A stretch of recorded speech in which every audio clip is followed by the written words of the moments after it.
Hello, my dear students. My name is Sakshi Gupta. I am your SST educator. Today, I will explain you the third chapter of class 7th and this is from geography. This chapter name is Our Changing Earth. इसके lesson brief है. First point है weathering and erosion, second है landforms made by rivers, third point है landforms made by winds, fourth है landforms made by waves और last point है landforms made by glacier. Next है turn up.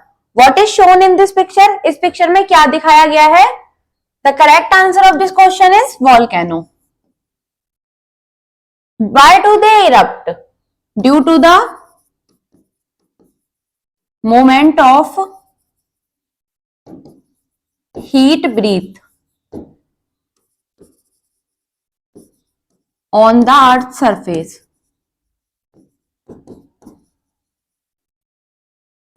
Let's start with introduction.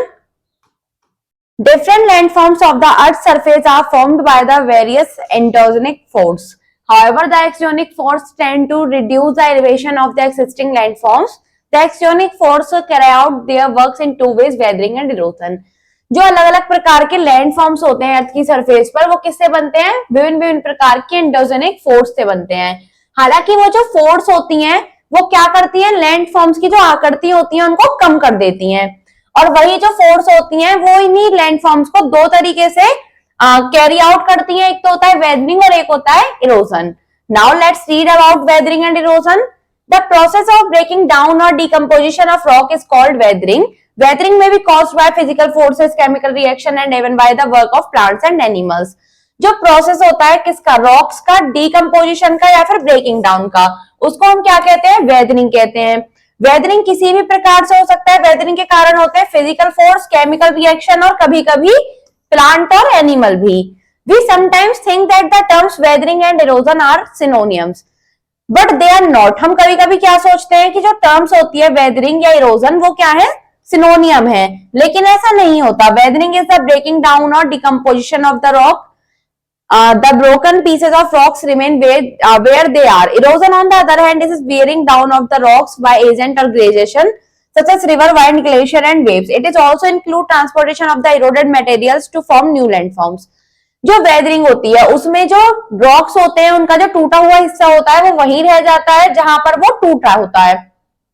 और जो अगर दूसरे शब्दों में इरोजन देखें तो इससे जो रॉक्स का वियरिंग डाउन होता है यानी घिसाव होता है वो किसके द्वारा होता है? रिवर, वाइंड, ग्लेशियर या वेव्स के द्वारा.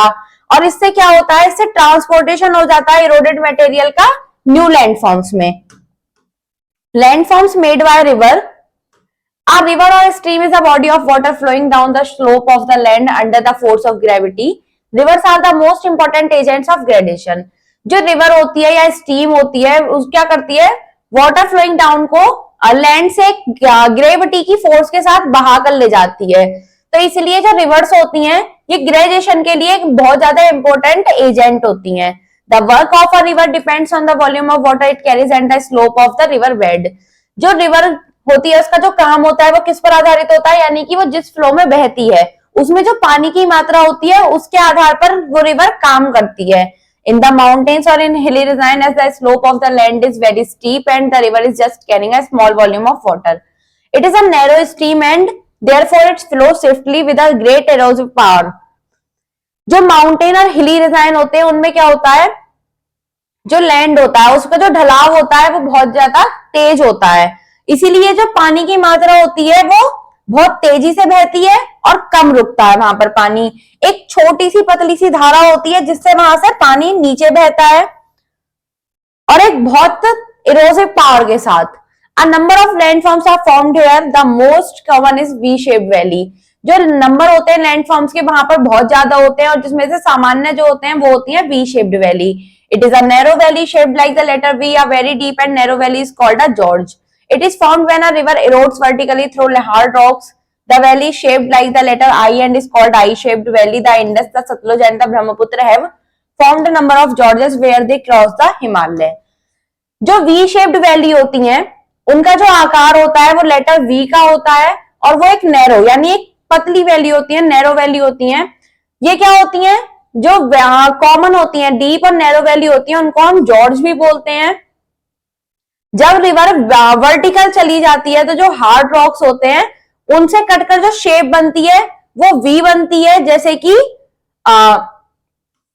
हमारा इंग्लिश में लेटर होता है वी, उसके अकॉर्डिंग। और जो वैली की शेप्ड होती है जिसका लेटर आई होता है उसको बोलते हैं आई शेप्ड वैली। जो इंडस नदी है यानी सिंधु नदी, सतलुज नदी या फिर ब्रह्मपुत्र नदी, इनमें क्या है, जॉर्ज की बहुत अच्छी संख्या है जब वो हिमालय को काटती हैं। A wider steep walled and usually flat bottomed valley is called a canyon. जो वाइडर स्टीव वेल्ड और फ्लैट बॉटम वाली वैली होती है उनको हम कैनियन बोलते हैं। नेक्स्ट है हमारा Infobits. The grand canyon has been carved by the Colorado River. The spectral example of a river cutting a series of gorges is the deepest canyon in the world. We must have admired in the mountain a waterfall when the slope of a river bed drops suddenly, the water plunges down from the great heights forming a waterfall. हम सभी जानते हैं कि जो mountains होते हैं वहां से क्या बहता है, वाटरफॉल बहता है। और ऐसा कब होता है कि जब रिवर बह रही है और उसके बीच में किसी भी तरीके से पानी ग्रेट हाइट से नीचे गिरता है, तब वाटरफॉल का निर्माण होता है, यानी वाटरफॉल बनाया जाता है। A waterfall can also be found where there is a sudden break in the land surface due to faulting. The slope of the river beds drops suddenly and a waterfall is formed. The Victoria Falls on river Zambezi in Africa is an example of such a waterfall. जो waterfall होता है वो किस आधार पर बनता है, जब land surface को कहीं से कोई फॉल्ट हो जाता है, उसमें वो ब्रेक हो जाता है, उसमें दरार आ जाती है,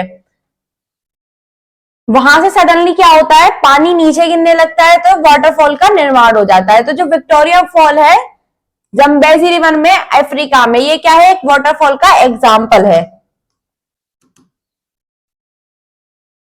When the river enters the plain, it does not flow as swiftly as did it the mountain, as the slope of the land is gentle. Here the shape of the valley looks more like the letter U. The valley floor is flat, is covered with mud and silt called the alluvium deposited by the river. जब river मैदानी इलाकों में प्रवेश करती है तो वो क्या करती है, शिफ्टली नहीं बहती, और जो माउंटेन होते हैं उनकी तरह जो भूमि होती है वहां की वो जेंटल होती है, यानी नम्र होती है। जो शेप होती है वहां की वैलीज की वो क्या होती है, यू आधार पर होती है। और जो वैली का फ्लोर होता है वो फ्लैट होता है और जलोढ़ मिट्टी से कवर्ड होता है, जो कि नदियों द्वारा बहाकर लाई होती है और वहां जम जाती है। During the rainy season, when there is more water, the river may no longer be able to carry a sudden increase in the volume of water.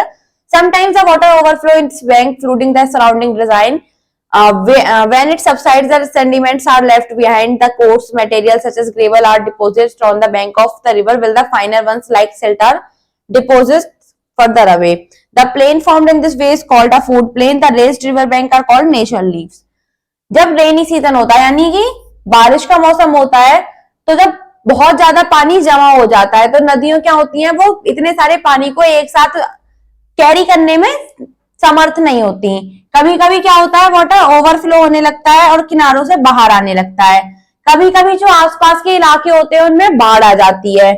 इससे क्या होते हैं, इससे जो वो जब जाती हैं तो जो तट पर सेंडिमेंट्स छोड़ जाती हैं, इससे जो मटेरियल वो लाती हैं जैसे रेत हो गया, कंकड़ हो गया, वो सब कहाँ होता है, नदी के किनारे जमा हो जाता है। जो प्लेन होता है यानी मैदानी इलाके होते हैं, और इस तरीके के मैदानी इलाकों को जहां पर बाढ़ आई हो और वो फिर खत्म हो गई हो तो क्या बोलते हैं, फ्लूड प्लेन्स। और इसी से जो रिवर बैंक्स बनते हैं उनको हम बोलते हैं natural leaves.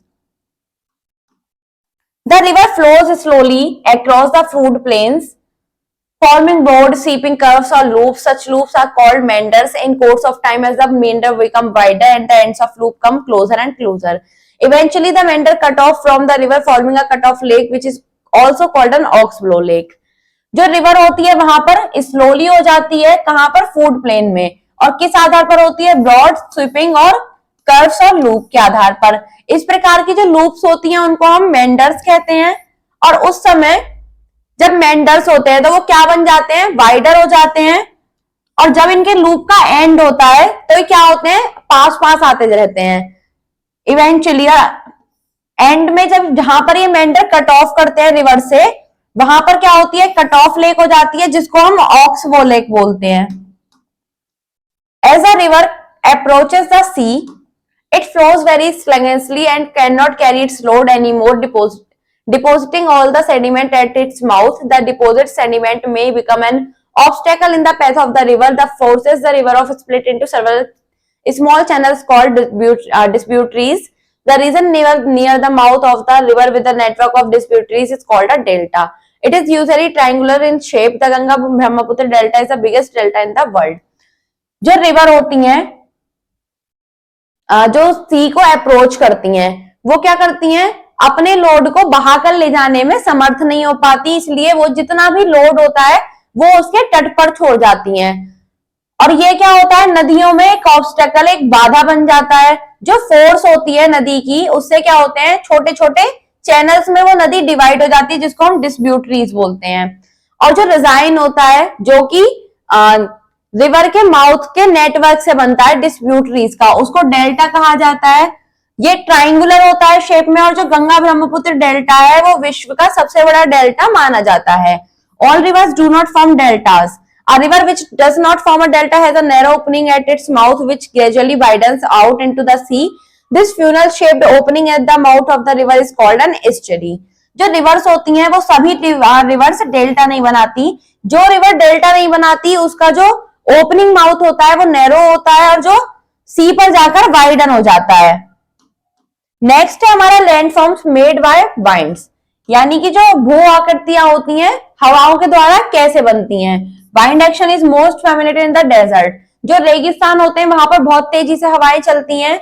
When strong winds laden with coarse sand particles strike a portraying rock mass, the rock surface is eroded, produce grooves and halos. जब वहां हवाएं चलती हैं तो क्या होता है, जो चट्टानें होती हैं ऊंची ऊंची, उसमें क्या होते हैं, ढांचे हो जाते हैं, उसमें गड्ढे होने लगते हैं। The base of the rock is eroded more than the top. और जो उसकी सबसे ऊंची आकृति होती है तो जो उसका ऊपरी हिस्सा होता है वो टूटने लगता है। The wind direction keep changing, और जैसे जैसे उसकी हवाओं की दिशा बदलती है। The rock gets eroded from the all side. जो चट्टान होती है वो सारी सब तरफ से सारी दिशाओं से टूट जाती है। इवेंचुअली, और आखिर में, the rock resembles a mushroom. जो चट्टान होती है वो क्या बन जाती है, एक मशरूम की शेप में बन जाती है। Rocks eroded in the way are called mushroom rocks और रॉक पेडेस्टल्स। और जो रॉक इरोडेड हो चुकी होती है उनको हम मशरूम रॉक या रॉक पेडेस्टल्स बोलते हैं। Mushroom rocks are very common in the Sahara desert. Sahara desert में जो सबसे कॉमन रॉक्स पाई जाती हैं वो मशरूम रॉक ही हैं। When the velocity of the wind decrease of there is some obstacle in its path. जब हवाओं की वेलोसिटी डिक्रीज हो जाती है तो क्या होता है, उनके रास्ते में बाधा आने लगती है। All the material carried by the winds is deposit. और जितनी भी मटेरियल को हवा अपने साथ लेकर आती है वो वहीं जमा होने लगता है। The most important feature formed as a result of deposition in the sand dune. इससे क्या बन जाते हैं, सैंड ड्यून, यानी कि रेत के टीले बन जाते हैं। अ sand dune is a low hill of sand. और जो ये रेत के टीले होते हैं वो क्या होते हैं, रेत की एक छोटी सी पहाड़ी होते हैं। A barchan is a crescent shaped sand dune. और जो बरखान है वो एक अर्ध आकार में बना हुआ रेत का टीला है। Winds carry the fine dust participle far away, much beyond the desert, and deposit them in humid resin. The deposit is yellowish gray in color and form a soil cold losses. Extensive loess deposits are found in Central Asia, North China, the Pampas resin of Argentina, and the Mississippi Basin in USA. जो हवाएं होती हैं वो अपने साथ जो dust participles को उड़ाकर लाती हैं वो क्या होते हैं, डेजर्ट में जमा हो जाते हैं, जो कि ह्यूमिड डिजाइन में होते हैं। और ये जो डिपोजिट होता है, जो जमा होते हैं, इनका कलर क्या होता है, हल्का ग्रे और पीला होता है। इनको हम क्या बोलते हैं, लॉसेस बोलते हैं। और जो एक्सटेंसिव लॉसेस है वो कहाँ पाए जाते हैं, सेंट्रल एशिया, नॉर्थ चाइना, या फिर अर्जेंटीना के कुछ पंपस एरिया में, या यूएसए के मिसिसिपी बेसिन में। Next, landforms made by waves, यानी कि ऐसी भू आकृतियां जो कि वेव्स, लहरें द्वारा बनाई जाती हैं। Sea waves are the most important agents that modified coastal topography. In places where the coast is rocky with a steep stone, almost vertical wall of rock is formed by the erosive activity of sea waves. This is called a sea cliff. The chalk cliff of England are very good example of sea cliffs. The western coast of India too has some cliffs. जो sea waves होती हैं ये coastal topography को modify करने के लिए एक important agent होती हैं। ऐसे प्लेस जहां का जो तट होता है वो रॉकी यानी चट्टान वाला होता है, एक स्टीप स्लोप के साथ, तो वहां की जो वर्टिकल वॉल होती हैं जो रॉक से बनाई जाती हैं उनका जो इरोसिव एक्शन होता है वो सी वेव्स द्वारा होता है, इसको हम सी क्लिफ भी कहते हैं। जो चाक क्लिफ है इंग्लैंड का, वो सबसे अच्छा एग्जांपल है सी क्लिफ के लिए। या वेस्टर्न कोस्ट है इंडिया का, ये भी एक अच्छा उदाहरण है क्लिफ के लिए। Gradually, the cliff is worn away and receded inland, leaving behind a flat surface called a wave cut platform. जो क्लिफ होती हैं वो क्या हो जाती हैं, वॉर्न अवे हो जाती हैं, और जो पीछे का वो फ्लैट सरफेस छोड़ के जाती हैं उसको वेव कट प्लेटफॉर्म बोलते हैं।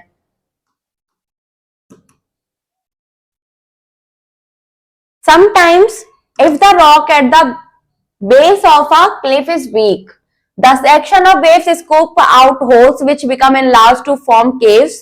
Gradually, these caves get bigger and only the roofs remain, forming arches. As erosion continues, the roofs collapse, leaving only the walls, which are called stucks. Stucks get further eroded to form stumps. कभी कभी क्या होता है, जो rock होती है इनका जो बेस होता है क्लिफ का वो वीक होता है, तो इसके एक्शन से क्या होता है, वेव्स में छोटे छोटे गड्ढे बन जाते हैं, और वेव्स के द्वारा छोटे छोटे गड्ढे बन जाते हैं, और यही जब गड्ढे आगे जाकर बड़े होते हैं तो क्या बनते हैं, गुफाओं का रूप ले लेते हैं।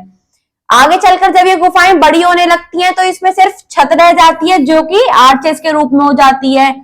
ऐसे ही अगर इसमें इरोजन जारी रहता है, चलता रहता है, तो ये रूफ्स भी खत्म हो जाती हैं, सिर्फ क्या बनती हैं इसमें, वॉल्स रह जाती हैं जिसको स्टक्स कहते हैं, और स्टक्स ही आगे जाकर इरोडेड होकर स्टम्प्स के रूप में बाहर आ जाते हैं।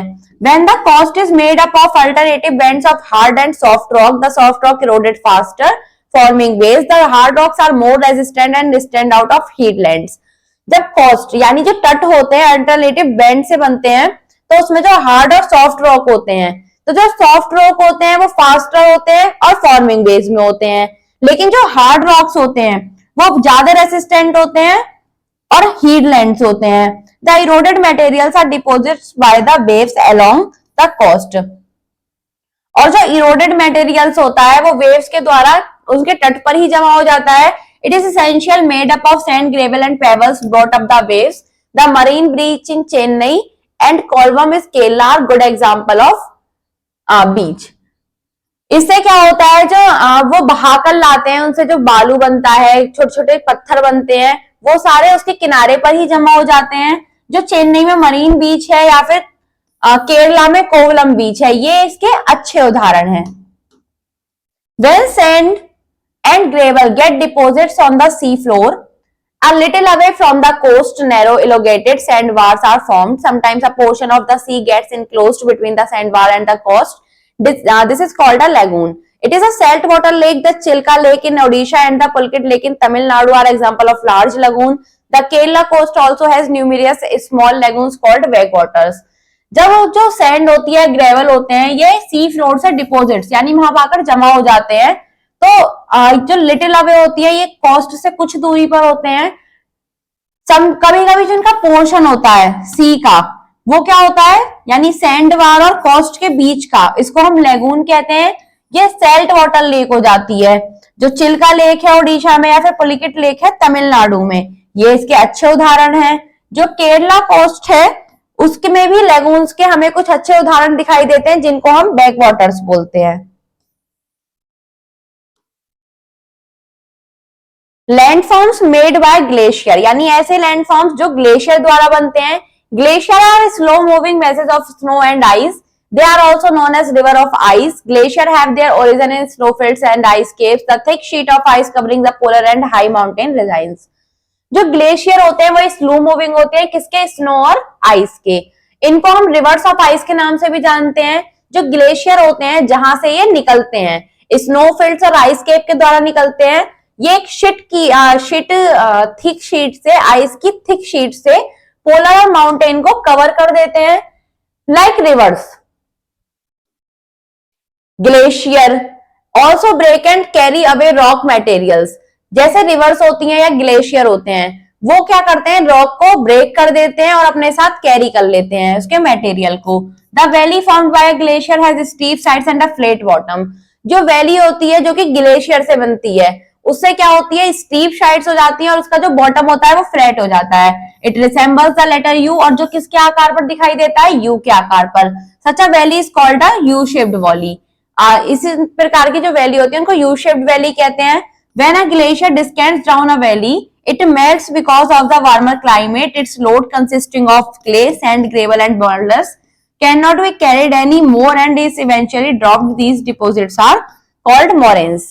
जब ग्लेशियर वैली से नीचे होता है तो इससे क्या होता है, गर्म जो इसका गर्म जलवायु से के कारण ये इसको मेल्ट कर देता है और जो इसका लोड होता है या फिर जो इसमें मिट्टी, सैंड, ग्रेवल या बोल्डर्स होते हैं उन सभी को ये अपने साथ नहीं ले जा सकता है, उसको वहीं पर ही छोड़ जाता है और इस डिपॉजिट्स को जो ये जमा हो जाता है उसी को हम मोरेन्स बोलते हैं। नेक्स्ट हमारा आता है थिंक एंड आंसर, आपको सोचकर आंसर करना है। जैसे फर्स्ट है व्हाट इज वेदरिंग, तो इसका आंसर है the process by which the rocks exposed on the surface are broken up into smaller particles. What is river basin,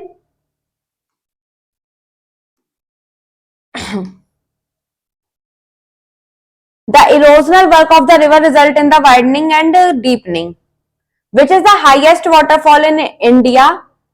Kachipal. In which country the world's highest waterfall is situated? Venezuela.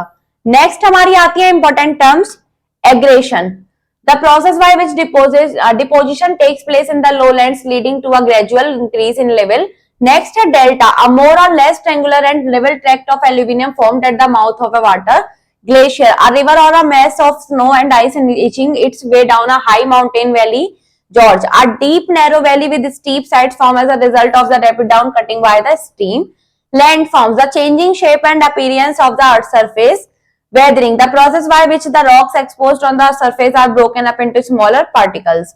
Next आ जाते हैं quick brush up. All landforms on the earth's surface are formed by the endogenic force and exogenic forces curve out the shapes of these landforms. Next point, the process of weathering involves breaking up of rocks. Next, physical weathering is breaking down of the rocks due to temperature and forced action, whereas chemical weathering is a process of changing chemical properties of the rocks. Wind, running water, sea waves, moving ice are the main agents of erosion. The erosional work of the river result in the widening and deepening of the river valley. In the plains, the river forms meanders, oxbow lakes, food plains, natural leaves, fandars and deltas. Sea caves, arcs, stacks and sea cliffs are formed due to erosion by sea waves. Beaches, sandbars and lagoons are formed due to marine deposition. Next चलते हैं इसके exercise पर। First hand, tick the correct. Delta is usually triangular in shape. Where are sand dunes formed? Desert. Dash is not an agent of erosion. Volcanoes. The process of breaking down or decomposition of rock is called weathering. Dash are slow moving masses of snow and ice. Glacier. Next आता है fill in the blanks. The process of breaking down or decomposition of rock is called weathering. A dash is a canister shaped sand dune. A sand dune. Next है हमारा the raised river bank are called natural leaves. The Sundarban Delta is the biggest delta in the world. Next आते हैं right, true or false. A gorge is a shallow and wide valley. This is false. Erosion is the making of the rocks by agent of gradation. This is also false. A wider steep weld and usually flat bottom of the valley is canyon. This is false. The rain river bank is food plain. This is true.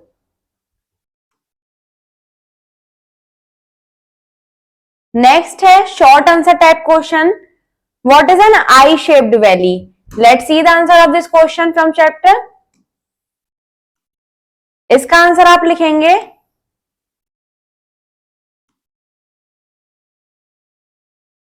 The valley shaped like the letter I is called an eye-shaped valley. Next question देखते हैं.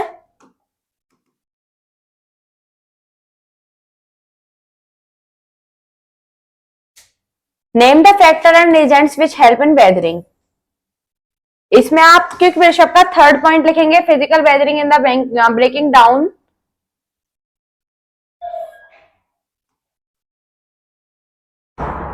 Next आता है what is canyon. Let's see the answer. A wider steep walled. Next question है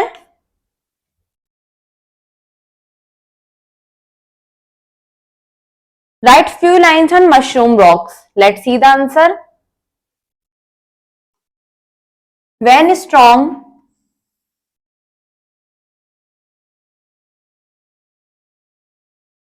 इतना आप लिखेंगे इसके answer में.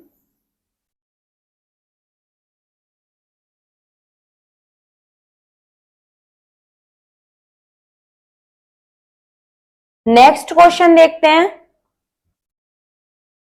What are glacier? Let's see the answer.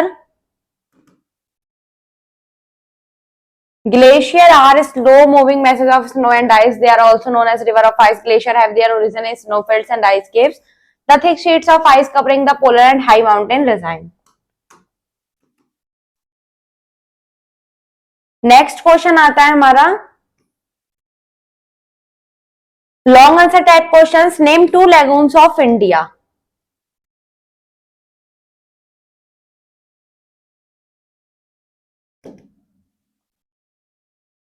The Chilka Lake in Odisha and the Pulicat Lake in Tamil Nadu are example of large lagoons.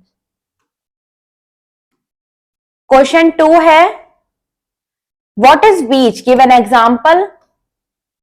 इसके answer में आप लिखेंगे When the coast से लेकर कोवलम इन केरला गुड एग्जाम्पल तक. Next है question number 3. How is a sand dune formed? Let's see the answer. इसमें आप लिखेंगे वैन से लेकर ड्यून तक. नेक्स्ट देखते हैं question number 4. What is a delta? Name the biggest delta in the world.